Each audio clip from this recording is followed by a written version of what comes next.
Welcome back to Houston Life, everyone. Joining us now are marriage and family therapist Dr. Viviana Coles and certified sex therapist Emily De Ayala. And since Jennifer and I are deeply in love, they're going to be giving us tips and tricks on how to keep the love alive in our relationship. Yes. Thank you, ladies. You're welcome. Okay, so ready to set the mood with my work husband, it's a little bright in here, don't you think? It is a bit bright. What can we do about that? Oh, Wow. okay.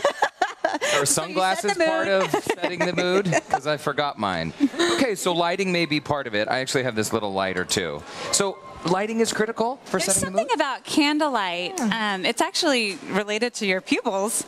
The larger your pupils are, the more attracted people are to you. So if you've got dim lighting and little candles. Are you serious? Oh, I'm walking around with the candle from now on. Right? The larger your pupils are, the more attractive you are to others. You draw people in. Wow. I never knew that. Neither. I learned something new too.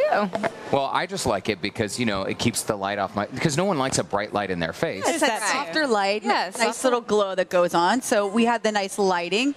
Okay, so what else besides lighting? Derek, I could use some champagne. Some Who champagne. doesn't like champagne? Okay. Wine, little adult beverage. Now, but why champagne? Because it seems Well, like... there's something kind of festive and bubbly about champagne or even wine. I think it's the sensual experience. Here we go. But for a couple of seconds, I'm going to back far So away. I'm not going to let it pop. I'm just going to let it... Listen to this. Nice. He's done this before. Yes. Every night, baby. Very suave. Just kidding. Very No, I'm not kidding at all. But you know what? I do think having a nice dinner together, and particularly cooking dinner together, because what it does is it starts building a sensual experience. So you're tuning into the flavors, into the aromatics, into the taste and flavors. And so I think that's really important. Now, don't go overboard, though, with the alcohol. While a little bit can help you to feel relaxed, Lots, not having so too much good. will have the opposite effect. So Yeah, especially if your spouse is an angry drunk, right? that's not good. That's never Yeah, good. absolutely. Cheers. Maybe even feeding each other a little bit. That's always sensual too. I like the kind of starting with the cooking together, a little bit of the alcohol, and then of course flowers. So it just kind of makes everything so pretty. It's a nice touch. I do think adding something decorative helps draw the eye in. Is there and they anything... Smell good. I mean, the flower smells good. Should I hold it in my teeth or, you know... I might be do a little- taking it a little. Presenting it to your partner would be really nice. And having her smell it to really enjoy the Is aroma. there something about scents though too? Absolutely. I mean, the more you can engage the senses prior to maybe a potential sexual experience, the better, because it tunes you into your partner and it helps draw you into the moment as opposed to making it something that's goal-oriented. What about music? Because it's feeling very quiet. I mean, the mall noise is very nice. Oh. And on cue. Ask and you shall receive. Yes. Well, and I remember earlier in the week, Emily, you said that like sex is like dancing. It is, yeah. The I more was in paying sync attention. you were, see, the more in sync you are with your partner, the better. Absolutely. And if you can kind of get something that's mood music versus maybe just your favorite picks, I think your bodies will start to kind of move a little and be in sync. You might even end up breathing at the same time, and that's Before important Derek too. gives me a breath mint. You guys, and earlier in the week, had talked about foods, aphrodisiac kind of foods. Yeah. Maybe some chocolate. So chocolate can really help to open the heart center. Again, the way it's released. Oh, thank you. Not that you need one. I just don't want to be rude. Continue on. You're talking about chocolate. Yeah, so it can help. Oh, I actually keep chocolates in my office. I have a bowl of chocolate so that my clients will have one before coming in. It helps them to open up. Are you serious? I'm serious. You give your And clients chocolates before a therapy I session. do. Give it to them, but it's There is there an if they option. ought. And research shows that receiving an unexpected gift helps curiosity. It helps Really? curiosity. See, one thing I love, I mean, like everything you guys are talking about, this is very simple and easy to do and not super time consuming.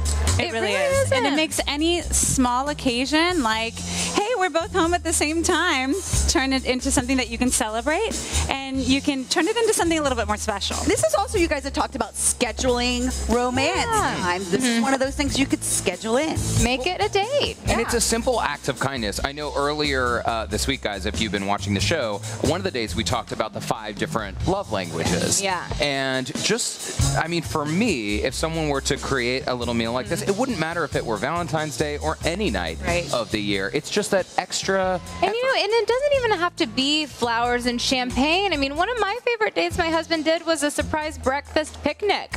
You know, you just throw your hair up in a ponytail, go grab a baguette and your favorite coffee, and we went to the Menil Park. It was perfect. Yeah. Now, Sounds so heavily, but we got to go. What's in the box back there? What's in the box? What's in the box? So if all things go as planned and how we would like for them to, if you could set the mood, I could tell this is going to be the part where I'm going to blush. I like to encourage couples to be prepared. My So God. one of the things that you can have either hidden or depending on whether you have any little ones in the house or not, you can have them out in the open. We've got some wipes that would be safe for cleaning any regions of your body that might need some freshening up. sorry, I'm okay, guys. Although a lot of times, I want to remind women, a lot of times your natural smell is fine. There's nothing wrong. Absolutely. Yes. And this can be both for men and women. Then we've got lubrication. That's always important. I don't care who you are, what time it is. You didn't Use throw up for on that sure. one. And then some pocket spray for your breath. You missed my mouth, easy. Fiona. You sprayed Sorry. me in the cheek. I think I got the cologne in your mouth. And Yeah, there we go. spray Actually, on your and the cheek. cologne is a key part of it as well, which you Yeah, have. making sure that you smell good. It just makes people feel a little bit more open to that sort of thing. Then the other thing is to have a little candle. Now, you can use this for two things. One is to mask any smells from the morning or the evening or whatever. But on top of that, it can be a quiet way to initiate that you're ready from your partner. Open up your little box, light your candle. Added game bonus, on. added bonus, if you use this long enough, you will end up getting aroused just at the smell. Of the candle? Really? What does it smell like? No, because of the link it forms in your brain. So there's, you know, it becomes like a Pavlovian response. That reminds me candle of is the lit. ocean, not of... The sea The of love. ocean, the waves, the tide coming in, tide going out. So if you were to stop dinner and say, hey, I'm going to go jump in the shower and freshen up, you two actually recommend against doing that. Well, it can kill the mood for some I mean, people. look, if you're straight out of the gym, that's one thing. But, you know, for other people, it's a lot of times just the way you are naturally is good enough. Yep.